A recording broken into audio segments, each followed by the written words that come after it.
زمارونو السلام علیکم. تاسو ته اوس یو کیسې کوم.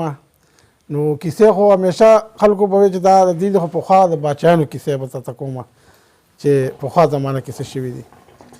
یو باچا و، هغه په خپله باچایۍ کې اعلان کړی چې بای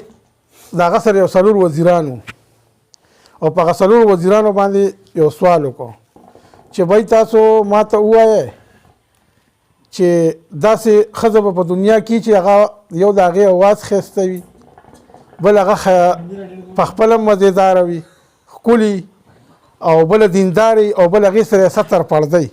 چې دا څلور خوبۍ پکې موجود وي. بهی ټولو کسانو ته چې داسې ښځه به په دې دنیا کې یا داسې په دې ملک کې یا په دې جګه کې په علاقه کې به ټول وزیران غلي. یو وزیر چې هغه چې بلکل شته دی، زما ښځه شته، او هم دا څلور واړه خوبۍ پکې موجود دي. یو نه چا لیدلی تر اوسه پورې، پرده هم ده، بل اواز هم ښکلی دی، خبرې هم ښکلې کي، او بل ستر پرده هم دي، او دیندار هم ده، پرهیزګار هم ده. دې کې یو ووایي چې نه بهی داسې ښځه خو ما په دې دنیا نه لیدې، دا دې دروغ وایي. بل هم وایي دا دروغ دي، بل هم وایي دا دروغ دي. خو د یو پکې لکه بلکل وایي چې دا اډو منم نه باچا صاحب. باچا وی که چېرې داسې ښځه ما له چا راوستله زه به هغه له دومره دومره انعام هم ورکوم، زه به هغه له دومره انعام ورکوم.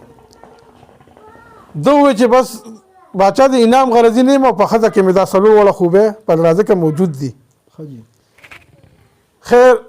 دې وزیر ووایي چې دا به دا معلومات کوم، ما له به باچا ټایم راکړی او د ده د ښځې عملنامه به تاله زه راوړم چې دا د ښځه عملنامه ده. خو په دې کې به شرط دا وي چې زه تر کومې پورې واپس نه یم راغلی، نو دا وزیر به دلته کې په حوالات کې بند وي، ده سره به ټلیفون نه وي، ده سره به نور څه ذریعه د کلي ته د اطلاع کولو نه وي. د دې ځای نه چې دا یو لکه درېیم وزیر و که نه، لکه دی خو څلورم وزیر و که نه، باچا ووایي چې ما له به داسې دغه راکوی که نه. نو دی ووایي چې بهی ما سره شته دی. خو دی وزیر ووایي چې زه به ځمه، خو دا وزیر به څنګه چې زه له دې ځای نه محفل نه موږ پاسو دی به حوالات ته ځي. که چېرته د ده د ښځې د عملنامه د هغې د دې چې کومې خویونه دي که ترې داسې نه و او ما د هغې ثبوت راوړه، نو بیا به څه نو وزیر ووایي چې ما به بیا پدار کوی او دا انعام به ما له راکوی. دی بل ووایي بس ټیک ده، دی به پدار کېږي. بیا باچا وایي چې بلکل دا شرط ما ته منظور دی. ولې دی په محفل کې دروغ وایي چې لکه زما په ښځه کې دا موجود دي. بس دی حوالات ته لاړو، او دا بل وزیر چې کوم دی د کلي ته راغی. چې د دې کلي ته راغی نو دلته کې به یې تپوسونه کو چې به د پلانکي وزیر کوم کور دی. یو ورته وایي دغه دی، به دغه کور دی، او دا مله ولاړه ده، دا داسې دي، دغسې دي. ده وایي یاره د ده د کور معامله وي، د ده د کور معامله دا ده چې به یې هغې ته ښه پیردار ولاړي چاپېره، د ده کور ته هېڅوک نشي تللی. او د ده کور چې کوم دی نو ډېر په پابندۍ کې، او د ده ښځه ډېره په پردناکه ده، چې ځکه چې هغه هېڅوک د یو میاشت ټایم اخیستی دی وزیرو چې یو میاشت کې به د ښځې رزلټ زه راوړم. وایي چې د ده ښځه ډېره پردناکه ده، او هغه چې کوم دی نو چا تر اوسه پورې لیدلې نه ده. بیا ده تپوس وکړو چې د ده پلار، وایي چې د هغه نه هم پرده ده، د ده رور د دې وزیر وایي د هغه نه هم پرده ده. وایي دې له تګ راتګ څوک کوي؟ وایي د یو ښځه ده، یوه بیا ده چې هغه دې کور ته ځي او هغه د دې ښځې سره میلاویږي، څه وړل وړلي، روټۍ وړلي، یو څه بل څه دغه کې نور هېڅوک دې پابندي لګولی چې ما له به څوک نه راځي. دې لاړه هغه ابۍ پسې چې یاره زه ځم او د ابۍ نه معلومات کوم. چې هغه ابۍ سره میلاو شو، ابۍ ته وایي چې یاره زه خو دغسې د دې وزیر د ښځې غرضي یم، او ته چې څومره پیسې غواړې زه به درکړم. ابۍ ورته وایي دا خانه ته څه ورته به ورته وایي لیونۍ شوې که په سترګو نابینا شوې. وایي د وزیر کور ته هېڅوک نشي ورتللی، وایي سپهي ټوپک په لاسو کې نیولې،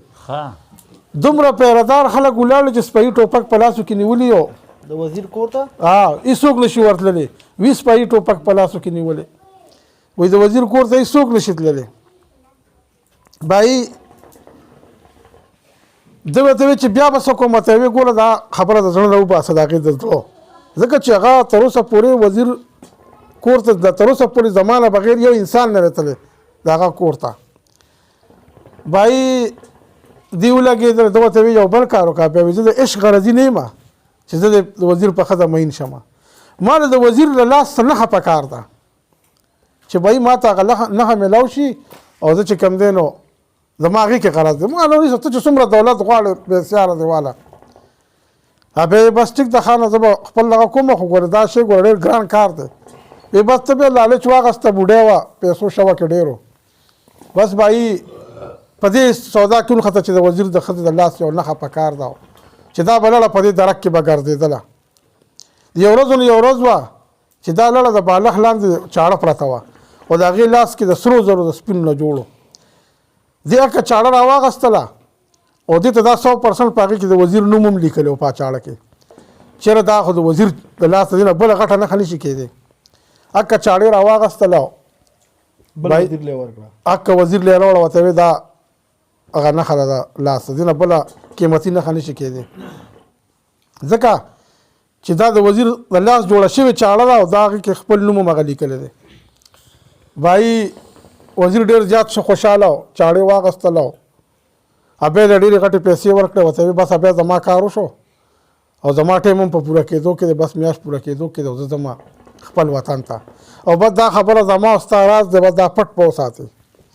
بیا ورته ویې خانه زما نوم که دې واغسته زه به ګورې مخې سره به مې مړه کړي ځکه چې د وزیر د کور نه څوک دا دغه نشي کولی په دې کې خو زموږ د چینل نوم هم پکار و KPH وینس چې کوم دی نو هغه استعمالوی کله کله لایک ورکوی والله ډېر ښه چینل دی ښه نو بایي دغه وشو چاړه خو ده راوړله باچا ته یې ډر وکړو چې بایي باچا او وزیر را پیش کړه چې په ښځه باندې ډېر ننګ کو او ډېر نازېده وی هغه وزیر را پیش کړه وی ولې وی د هغه د لاس نښه مې راوړې ده او د خپل لاس نښه به په خپله پیژني او خلک یې ټول راغونډ کړو ډمامه شو په عدالت کې چې بهی خلک راشه وزیر راغی او یو میاشت یې تېره کړه بهی وزیر یې راوغوښته کېنه هغه چې کوم وزیر ښځې له دې تللی و هغه وزیر یې هم راوغوښته نور وزیران هم کېناستله او بهی چې کوم دی نو باچا ووی ښه وی وزیره ته د کلي ته تللی وی یا وی څومره وخت تېر کړې یاره میاشت مې تېره کړه وی دا میاشت چې کوم دی تېره کړه وی دا مې د ښځې سره تېره کړه او په راتلو کې مې باچا قربان شم یو نښه راوړې ده ځان سره د ده د لاس چاړه ده وی دی به خپله لاس چاړه په خپله پیژني چاړې راویسته ورته وی دا پیژنې وی یا بالکل دا چاړه ده پیژنم دا زما د لاس ده وی به خپل مرګ ته تیار شه وزیر ووی چې بس ټیک ده بس چې ما په ښځه ننګ کو نو داسې ښه یم خو زما یو عرض دی دا راله پوره کړې هغې وی دا به بیا خبرې کوو اوس ته حوالات ته ده دې لړ به یې حوالات ته د 500 روپۍ باچا وخېجو چې ته به یې په ښځه باندې بیا ننګ کې نو دغه به دیلي دې په حوالات کې ناست و 500 ته 2 ورځې پاتې شوې نو باچا وی چې ورشه د ده نه تپوس وکړې چې دې څه خواهش لري په زړه باندې چې ده نه یې تپوس وکړو نو ده ورته چې زما یو خواهش دی ما صرف خپل کلي ته بوځئ او چې زه صرف دا خپل کور ووینم دا ارمان مې دی بیا مې پانسي کې هغې ورته باچا قربان شم دا خو بالکل صحیح ده باچا به یې ډر وکړو چې دې بوځئ خو یو خبره ده دې به کلي ته بوځئ خو په اتکړو کې به یې بوځئ هسې نه چې دې نه په ښځه باندې څه ظلم زور وکړي یا د نه په ښځه څه زیاتي وکړي یا خپل کور عمالي ته څه نقصان ورسوي نور د ده خوښه ده چې دې څه کوي هغه دې کوي خو لکه چې په ښځه او په رونو یا په پلار یا په نور څه ظلم ملم ونه کړي ای بس ټیک ده دې چې کلي ته ورسېد نو خلکو ته یې وویل راځه وزیر اعلان وکړو خلکو چې وزیر ولید چې خو دا خو ډېر زبردست وزیر و او دې خو ډېر په اتکړو کې راغی دا څنګه چل دی بس هغې دا وکړو چې بهی دې راولی دې اعلان وکړو چې بهی ټول خلک ما کره راځئ صرف سطر ستاسو نه کېدو د وزیر غوندې سړي نه سطر نه ټول خلک بهی راځئ ښځه په کور کې اریانه پاتې شوه چې یا خدای پاکه دا کوم عذاب راغی په ما باندې چې زه چا لیدلې نه یم نن ما کره د کلي خلک ټول را دننه شه خاوند مې په اتکړو کې راغی چې دا څه چلو شو دا آواز وکړو چې بایګانو زما دا مال چې څومره دی که نه دا نیم مال زما تاله کې او دا نیم مال ما خپل لوڼ او پلار ته پرېښودو او بس دا کور هم زما تاله دی چې څه پکې مو مې ځان له نه اوسئ زما هېڅ دې په کار او چې څوک په ښځو ننګ کوي او غیرت کوي نو زما په شان انجام به وي ځکه چې زه په خپلې ښځې باندې ما ډېر ننګ وکړو چې ما د چا سره د وزیر غوندې کس راته دې سره پوره یو میاشت تېره کړه په پالان کې او زما د لاس نښې راوړي ماله ښځه پوه شوه چې دوکه را سره شوه چې هر څه کې شوې ده خو شوې ده ښځه چپ پاتې شوه په غولي کې ولاړه ده او جړېږي چې دا ما سره څه وشو دا دونه پردې دا دومره هر څه ما کوله دا له دې ورځې دپاره بس وزیر خو هغې بو ته پات کړو کې چې بو ته دې ووایي چې راشه هغه چې کوم عزت وه خو زما نه لړو ښځې ووایي بس لړه او بایي د ډمانو سره ډمه شوه نو ښایست پکې هم ډېر و اواز یې هم ښکلی و خلک ډېر زیات ځان ته متوجه کړه لکه څنګه چې اوس موږ کیسه شروع کړې ده ټول متوجه ناست دي بایي اعلان وشو چې بایي هر سړي دا ګډه کړه چې بایي یو ښځه راغوته یو ډمه راغلی ده انتهایي ښکلې ده ډېر انتهایي خوږ اواز دی او بایي هر ځای کې دا خبره لکه څنګه چې موږ وایي مس مردان ده او پلانکې ده او ډنګرې ده یو داسې یو افوا ګډه شوه بایي په دې کې د باچا د وزیر د 500 ورځ راله د باچا وایي داسې کار دی نن زموږ د زړونه ډېر زیات خفه دي او دا خلک د دې مس مردان ډېر صفت کوي دا ماله راولی چې نن شپه ښه جشن وکړو پوه شوې بای دې کې چې کوم دی نو خلک ووایي ټول وي او بای دا ډېر زبردسته دغه د وزیر هم ووایي ټول ووایي لړ د هغې پسې چې بای باچا دې غواړي او شابه مجلس پالته کوي چې دا راله په میدان کې ودرېدله نو اعلان یې وکړو چې باچا په دې میدان کې زه ودرېدلم خو دې میدان کې داسې څوک شته چې هغه ستا په دې محفل کې ناست دي او په دې محله کې بنګلو کې او هغه دې محفل ته نه راځي وي دې کې یو کس دی موږ سره په حوالات کې وي هغه به هم په دې کې کښېنی په دې مجلس کې دې ښځې ووایي زه به هله مجلس کوم باچا یې ورشه وزیر راولې اتکاړو کې دلته وتاړه بایي وزیر چې څنګه را مخامخ شو نو ښځه خو وزیر پېژندله چې هغه ښځه وه او نور خو نه پېژند چا لیدلې نه وه په دې باچا کې ښځې چې مجلس شروع کړ دي خو یو بل ولیدو ده ووایي چې دا خو زما هغه ښځه ده دې هم غلې کېناسته د خاموش ډډه یې وواله مجلس شروع شو بایي چې مجلس شروع شو غزل یې مو وویې ډانس یې مو وکړو هر یو څیز یې وکړو باچا ورته چې بس وشو مجلس وشو باچا ډېر زیات خوشحاله شو خو باچا وی افسوس یې وکړو چې افسوس د دې سره بل اواز دې پریشانه مزېدار هم د دې سره چې ستا ستر پرده وي په دنیا به درته پورې شرمنده وي باچا ووی وی لکه دا اواز دې څومره ښکلی دی دا ښایست در کې څومره دی خو که دې سره ستا ستر پرده وي په دنیا به درته پورې شرمنده بله دیندار دی دین در کې هم شته دی خو صرف ستر پرده در کې شته دې وی باچا دغه خبرې پرېږده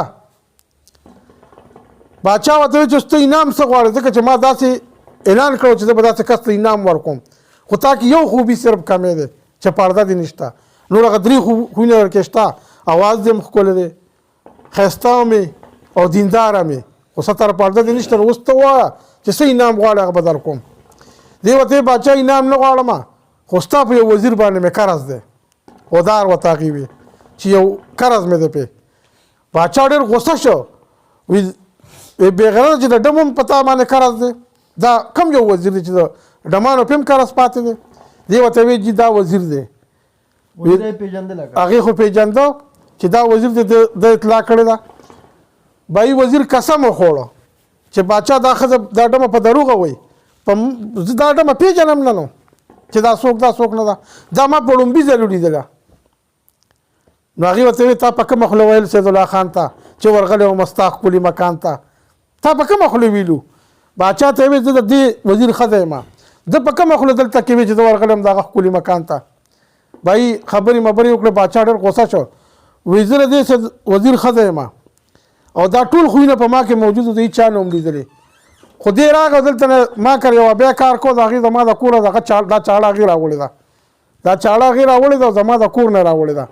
او ده راغی دلته تاسو ته وایي چې مالته یو میاشت تېره کړه هغې سره په یو پالن کې چې ده لیدلی نه یم او دې قسم خوري نو زه ولې زما د مینې کور روان کړم یو څو مصري او ویسه وکړې او بیا وي دا چاړه اوچته کړله او په چاړې ځان ووهه او دغه ټایم کې چې کوم دی نو وي چې دې نه پس به زما څه عزت وي څه به زما ژوند په ډمانو سره ډمه ګاډه شوم په محفلونو کې ګاډه شوم خاوند نو د مینې کور مې روان شو اوس به څه کوم چاړې راواغسته او ځان یې ووه دغه ټایم کې وزیر سیدالله خان هم راپاسه ته حقیقت معلوم شو او به دا د غم مصري کوی ما چې زه به ورته جاړم او جانان زما نه سترګې سرې راوړي دي نه او به چاړې راواغستله هغه هم په هغه چاړه ځان ووه او به یې دېخ هم پرېوته باچا وایي چې دا وزیر ونیسئ دا چې کوم وزیر دروغ ویلي دي او فورا ورشه هغه بیا مزیره کې او کړی سور کې ښه مزېدار ځکه چې ده په یو 2 کسانو باندې د مینې د محبت کور روان کړ هغې تر اوسه پورې څومره په عزت کې ته د خپل لږو پیسو دپاره د لږ لالچ دپاره د هغې د مینې کور روان کړو دې په حوالات کې واچوی دغه دواړه خو ښځه خاوند لاړه مړه شو او بس دی چې کوم دی ابی یې راوستله ابی ته یې وویل چې تا خو مال واغستی ده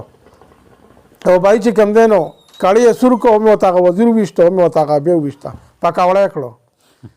بس وروڼو دا کیسه وه